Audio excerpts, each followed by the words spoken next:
Hello everyone, welcome to another brand new video. And in this video, I will show you how to resize an image in Photoshop. So let's open our Photoshop software. And as you can see, this is a rectangular photo. But I want to make it square and I want to really increase the pixels. So how can I do it? So to do that, the first thing I have to do is create a new document. And as you can see here, the height and width in pixels are just like how I want, so I can hit create. Now, go to the original image and then click on the padlock icon here.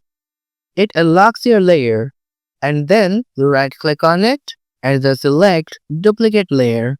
Here you can choose the destination where your new layer will be created.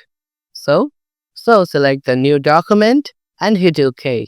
Go to your new document and resize your image however you like.